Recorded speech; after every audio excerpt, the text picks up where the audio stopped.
महायुती आणि महाविकास आघाडीकडून बंडखोरांना शमवण्याचे प्रयत्न आहेत ते सध्या सुरू असलेले पाहायला मिळतात। पुण्यातही महाविकास आघाडीमध्ये मोठ्या प्रमाणात बंडखोरी झालेली आहे। अनेक जणांनी पक्षाच्या विरोधात जाऊन अपक्ष अर्ज भरलेले आहेत। यातले अनेक जण आहेत ते सध्या आपल्या सोबत आहेत, ज्यांनी पर्वती आणि कसबा त्याचबरोबर शिवाजीनगर मतदारसंघातून अपक्ष अर्ज भरलेले आहेत। सुरुवातीला तुम्ही सुद्धा अर्ज भरलेला आहात, तुम्ही तर काँग्रेसशी एकनिष्ठ आहात, पण अपक्ष अर्ज भरण्याची वेळ का आली?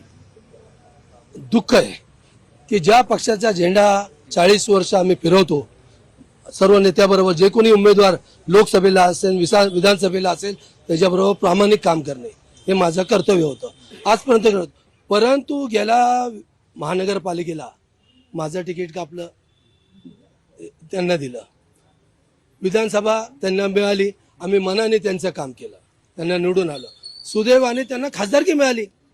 आता ते खासदार त्यांचं काम केलं, दुर्दैवाने थोड्या मतांनी त्यांचा पराभव झाला तो खासदार पडला असेल किंवा निवडून आला असेल, तो आमचा कोण असतो? नेता असतो।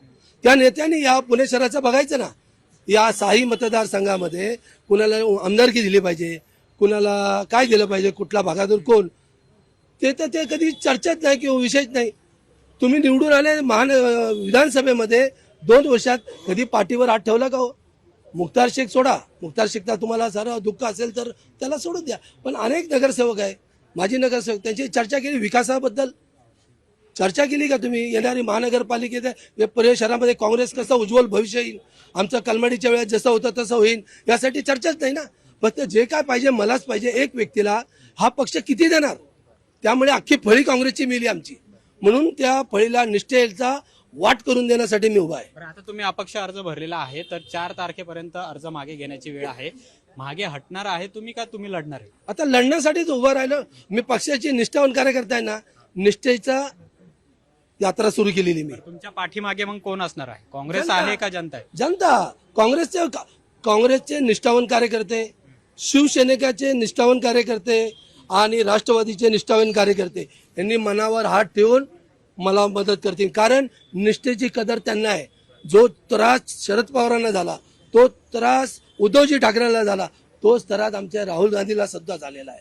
हे सगळे निष्ठावान एका निष्ठावाला काम करतील। ज्या दिवशी निवडून आलो त्या दिवशी परत काँग्रेसमध्ये जाईल, मानाने जाईन, सन्मानाने जाईन, मला नाही बोलव तरी पळत जाईन, कारण काँग्रेस माझी आहे। आपल्यासोबत आबा बागुल आहेत, जे 7 वेळा नगरसेवक राहिलेले आहेत, उपमहापौर सुद्धा पद त्यांनी भूषवलेलं आहे, पण पक्षाने त्यांच्यावर अन्याय केला अशी भावना तुमची आहे। खरं तर अपक्ष अर्ज भरलेला आहे, पण आता 4 तारखेपर्यंत चित्र सगळं स्पष्ट होईल असं महाविकास आघाडीचे प्रमुख नेते म्हणतात। तुम्ही अर्ज मागे घेणार आहे का?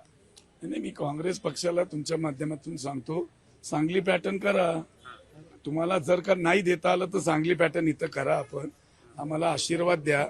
तुम्हाला जर जातीवादी सक्तींना रोखायचंय तर मग आबा बाबूला पाठिंबा द्यायला काँग्रेसला काय अडचण द्या। 4 वेळा आपण आपल्या सहयोगी पक्षाला दिलं, ते निवडून आले नाही, तुम्ही बीजेपीचे हात बळकट केले तिथे, आणि बीजेपीचे हात बळकट झाल्यामुळे काँग्रेस संपत चाललाय, काँग्रेस 0 झालाय। पर्वती मतदारसंघात मी एकमेव नगरसेवक काँग्रेसचा आहे, आता ते अजून तो पण 0 करायचा आहे। असं काय तुमच्या भावना आहेत का ते सांगा, की तुम्हाला नाही आलं तर मैत्रीपूर्वक लढू द्या ना, आता काय चिन्ह नाही, मैत्रीपूर्वक लढू द्या, मी नक्कीच बीजेपीला थांबू शकतो। महाविकास आघाडीचे नेते म्हणतायत की सगळ्यांचं बंड आहे ते आम्ही थंड करू, तर तुमच्याशी काय संपर्क झाला? तुम्हाला काय सांगितलंय अर्ज मागे घ्यायला? पहिली गोष्ट, मी काँग्रेस पक्षाच्या चिन्हाच्या विरुद्ध लढतच नाही, माझ्या बॅलेट पेपरवर काँग्रेस पक्षाचं चिन्ह नाही, मी काँग्रेस टिकवण्यासाठी संघर्ष करतोय, त्यासाठी अपक्ष फॉर्म भरलाय, आणि मला कुठल्याही नेत्याचा फोन बिन काही नाही। तुम्ही लढणार हे ठाम आहे? ठाम लढणार। सर्वात जास्त बंडखोरी खरं तर काँग्रेस पक्षामध्ये झालेली आहे, आणि त्यातल्याच कमल व्यवहारे आपल्यासोबत आहेत, ज्या महापौर राहिलेल्या आहेत, 40 वर्ष झाले काँग्रेसमध्ये काम करताय। मागे सुद्धा तुम्ही म्हटलं होतं की काँग्रेसने तुमच्यावरती अन्याय केलेला आहे, आता खरं तर अर्ज भरून झालेला आहे, पण लढाईची तयारी पुढची कशी आहे तुमची? मी लढणार आहे। मी जेव्हा फॉर्म भरला होता तेव्हाच माझी गणित ठरलेली होती की आपण माघार घ्यायची नाही, आणि मी 100% लढणार, आणि मी लढाऊ वृत्तीची आहे। मी 40 वर्षापेक्षा जास्त काँग्रेस पक्षामध्ये अगदी प्रामाणिकपणे काम करते, अगदी काँग्रेसची लॉयलिस्ट म्हणून आतापर्यंत गाडगे साहेबांच्या इलेक्शनपासून ते आता मोहन जोशीच्या इलेक्शन, दंगेकर साहेबांच्या इलेक्शनपर्यंत आम्ही काम केलं, लोकसभेचं, विधानसभेचं केलं. सगळ्यांचं काम प्रामाणिकपणे करत असताना जर आम्ही 17 पक्ष फिरून आले नसेल, बंडखोरी केली नसेल किंवा पक्षाच्या विरोधात ध्येय धोरणाला काही काळीमा फासण्याचं काम केलं असेल तर तुम्ही आम्हाला अन्याय करायचा होता. तुम्ही आमच्यावर अन्याय करता म्हणजे आम्ही काही हे केलं नाही म्हणून ही आम्हाला पनिशमेंट आहे का? म्हणून तुम्ही आम्हाला डावलता का? हा आम्हाला पक्षश्रेष्ठीनं आमचा सवाल आहे. तुमच्याच पक्षात सर्वात जास्त बंडखोरी झालेली आहे, म्हणजे पुण्यात सुद्धा आणि राज्यामध्ये सुद्धा. तर काँग्रेस नेतृत्व याकडे लक्ष देत नाही असं वाटतंय? नाही म्हणजे काँग्रेसची हे वाढलेली, स्ट्रेंथ वाढलेली आहे. म्हणजे एवढे लोक जेव्हा बंडखोरी करतात तेव्हा कुठंतरी काँग्रेसच्या कार्यकर्त्यामध्ये अस्वस्थता निर्माण झाली. म्हणजे त्यांना डावललं जात आहे हे त्यांच्यामध्ये विश्वास निर्माण झाला की प्रत्येक वेळेस आम्हाला डावललं का जातं, आम्हाला डावललं का जातं. म्हणजे तुम्ही कसा सर्वे घेता मला माहिती नाही. सर्वे घेत असेल तर सगळे पडलेच नसते ना आतापर्यंत. तुम्ही लोकसभेला कितीतरी सर्वे घेतला, पण काय आलं त्याच्यातला रिझल्ट काय आला? हरियाणाचं काय झालं? म्हणजे तुम्ही सगळ्या गोष्टी जर सर्वेवर करत असाल किंवा काही लोकांच्या हित जपण्यासाठी जर करत असाल तर मग ह्यांनी काँग्रेसचं काही खरं नाही असं मी म्हणेन. काँग्रेस संपत चालली असा सुद्धा आरोप त्यांचा आहे. आपल्यासोबत सचिन तावरे आहेत, जे शरद पवार यांच्या पक्षाचे पदाधिकारी आतापर्यंत राहिलेले होते. एकीकडे राज्यभरामध्ये शरद पवार यांच्या पक्षामध्ये मोठ्या प्रमाणात इन्कमिंग होते, पण पर्वतीमध्ये मात्र सचिन तावरे यांनी बंडखोरी केलेली आहे आणि यांचा दावा असा आहे की मनोज जरांगे यांच्या आदेशाने त्यांनी अपक्ष फॉर्म भरलाय. बरोबर आहे? तुम्ही आता सांगितलं की शरद पवारांच्या पक्षामध्ये मोठ्या प्रमाणात इनकमिंग सुरू आहे, पण ज्यावेळेस आउट गोईंग चालू होतो ना, आउट गोईंग, त्यावेळेस पवार साहेबांकडे जाणारा पहिला कार्यकर्ता म्हणजे मी आहे. त्यावेळेसच पवार साहेबांनी माझ्या पाठीवर थाप मारली होती आणि त्यांनी सांगितलं होतं की पर्वती मतदारसंघामध्ये तुम्ही काम सुरू करा, कारण तुम्ही 2 वेळा त्या ठिकाणी विधानसभा लढलेली आहे आणि 2 वेळा मी 2 नंबरला आलेला कार्यकर्ता आहे आणि दोन्ही वेळा पक्षातल्याच कार्यकर्त्यांनी, नेत्यांनी त्या ठिकाणी माझ्या पाठीमध्ये खंजीर खोपसाचं काम केलं होतं. त्या दिवसापासून आतापर्यंत फक्त पर्वती मतदारसंघ आणि पर्वती मतदारसंघाच्या नागरिकांशी माझी नाळ जुळलेली आहे. त्यांचे प्रत्येक प्रश्न त्या मतदारसंघातल्या आमदारांनी कधी सोडवलेले नाहीयेत, कारण आमदार स्थानिक नाहीयेत.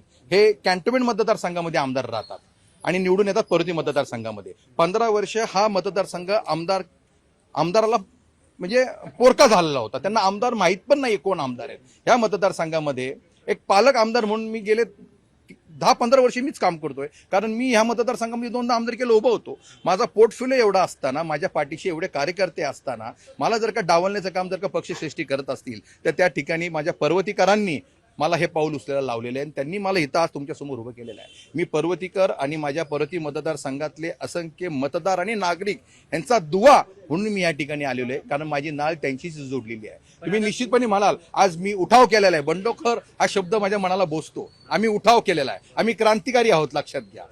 हे पाऊल उचललेलं आहे कारण हे पाऊल जनतेसाठी उचललेलं आहे, जनतेच्या हितासाठी उचललेलं आहे, जनतेची कामं करण्यासाठी उचललेलं आहे. आणि निश्चितपणे पर्वती मतदारसंघातली जनता ही शून्य जनता आहे. जो काम करतो त्याला डोक्यावर घेतल्याशिवाय राहत नाही. हा पर्वती मतदारसंघातला इतिहास आहे. गेले 15 वर्ष चुकीच्या आमदारांना निवडून आणलेले आहे, पण इथून पुढे ते तशी चूक ते करणार नाहीत. हा सचिन तावरे हा तळागाळातला कार्यकर्ता आहे आणि प्रत्येकाला आपल्या घरातला कार्यकर्ता, घरातला सदस्य असा वाटणारा कार्यकर्ता म्हणजे हा सचिन तावरे आहे आणि त्यांच्या दुवानीच मी पर्वती मतदारसंघामध्ये भरघोस मतांनी निवडून येणार आहे. जरांगे पाटील हे आमचे आदरणीय आहेत, त्यांचा एक खंदाक समर्थक मी आहे.